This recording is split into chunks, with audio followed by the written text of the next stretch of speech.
Hello बच्चों, हम हमारा पाठ रसखान पढ़ रहे थे। हमने रसखान का जीवन परिचय प्राप्त कर लिया था। हमने रसखान के सवैये पढ़ लिए थे, जिनमें से हमने प्रथम सवैया मानुस हो तो वही रसखानी, जिसमें रसखान ने अपने अगले जन्म में कुछ भी बनने पर कृष्ण के समीप ही रहने की इच्छा जताई है।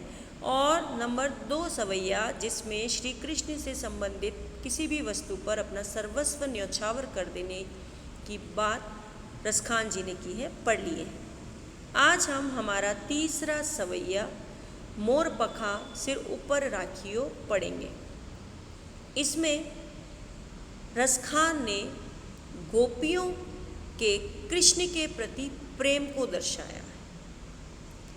इस सवैये में हम पढ़ेंगे बेटा कि गोपियाँ किस तरह से श्री कृष्ण पर आसक्त थी, उन्हें कितना प्रेम करती थी, और उनके इस प्रेम के कारण ही वे स्वयं कृष्ण का रूप तक धरने को तैयार थी।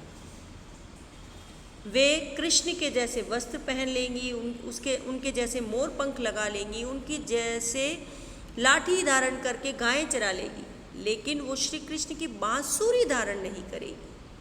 क्यों धारण नहीं करेंगी, ये हम इसी सवैये में पढ़ेंगे। तो आइए शुरू करते हैं हमारा तीसरा सवैया।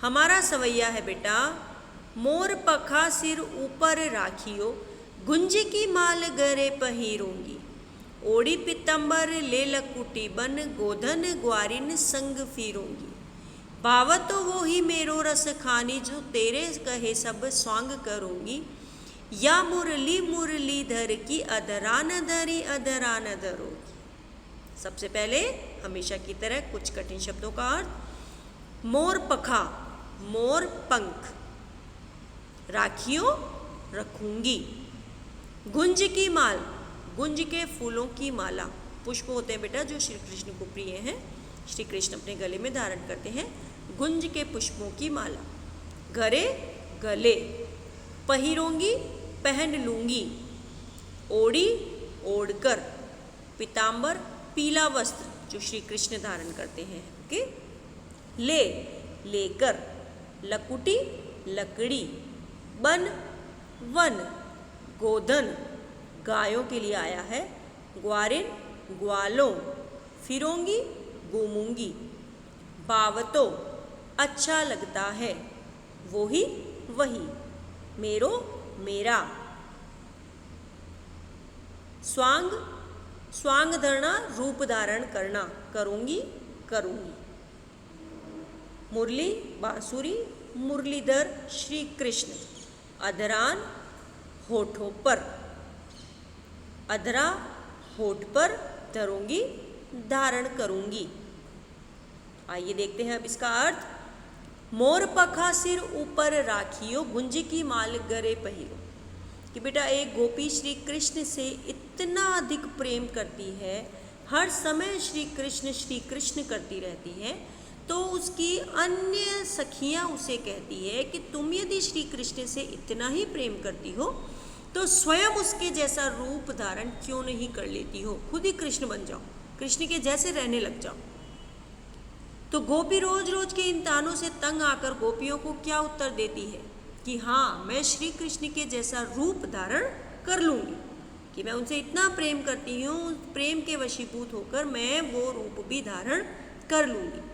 मोर पखा सिर ऊपर राखियो, कि मोर के पंखों को जिस प्रकार श्री कृष्ण अपने सिर पर धारण करते हैं, कि मोर के पंख को मैं अपने सिर पर धारण कर लूँगी, गुंज की माल गरे पहिरूंगी, और गुंज के बने पुष्पों की माला भी मैं अपने गले में धारण कर लूँगी।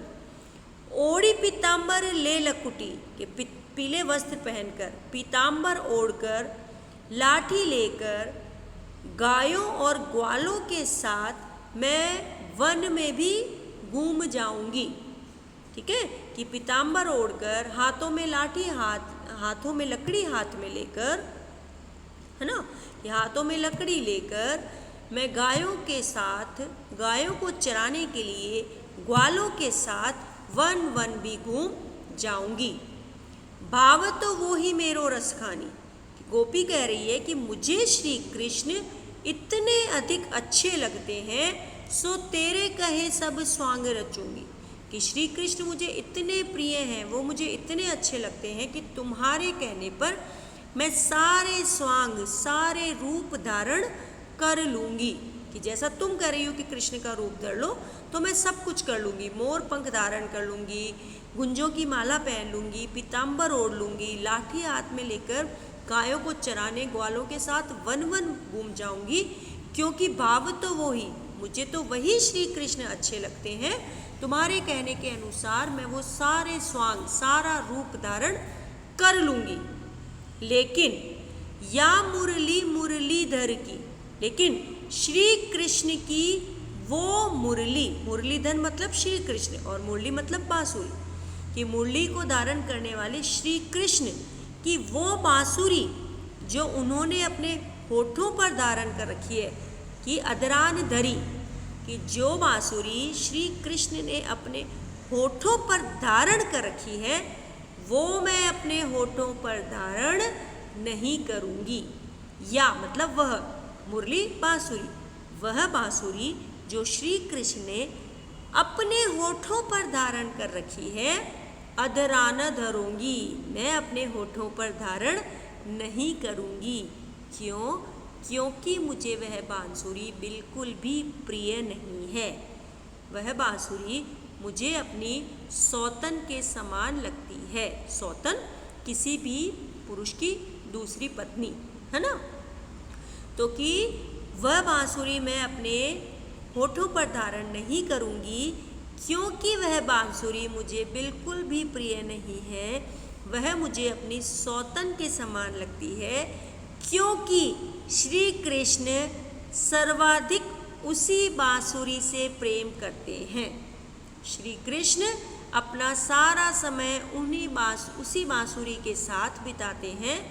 मुझे अपने और श्री कृष्ण के मध्य वह बांसुरी एक बाधा के समान प्रतीत होती है। मुझे ऐसा लगता है कि जब श्री कृष्ण उस बांसुरी को धारण कर लेते हैं, उस बांसुरी को बजाते हैं, तो उन्हें किसी का भी ध्यान नहीं रहता। अतः मुझे वह बांसुरी अपनी सौतन के समान लगती है। वह बांसुरी मुझे बिल्कुल भी प्रिय नहीं है।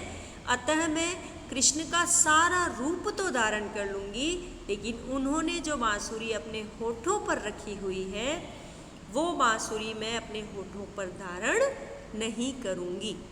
यहाँ पर गोपियों का श्री कृष्ण के प्रति प्रेम और उनकी बांसुरी के प्रति ईर्ष्या का भाव उजागर हुआ है। कि गोपियाँ श्री कृष्ण से तो बहुत प्यार करती थी, उनकी बांसुरी की धुन पर मदमस्त हो जाती थी, लेकिन उस बांसुरी से उन्हें स्नेह नहीं था। वो बांसुरी से ईर्ष्या करती थी कि श्री कृष्ण सदैव इसे अपने साथ रखते हैं, जबकि वो चाहती थी कि वो सदैव श्री कृष्ण के साथ रहे, जो नहीं हो पाता था। लेकिन श्री कृष्ण बांसुरी को सदैव अपने साथ रखते थे और बांसुरी बजाते समय खो से जाते थे। तो वो भी ये चाहती थी कि जब श्री कृष्ण हमारे साथ रहें तो सिर्फ हमारे बारे में ही सोचे, हमसे ही बातें करें, कुछ और ध्यान ना रखे। लेकिन ऐसा नहीं था। श्री कृष्ण को बांसुरी सर्वाधिक प्रिय थी, तो वो चाहती थी कि बांसुरी का स्थान वो ले ले। तो गोपी कह रही है कि मैं सारे रूप धारण कर लूँगी, लेकिन बांसुरी को अपने होठों पर धारण नहीं करूँगी, क्योंकि ये मुझे बिल्कुल अच्छी नहीं लगती, मुझे अपनी सौतन के समान लगती है। इसी ने मुझे कृष्ण से दूर रखा हुआ।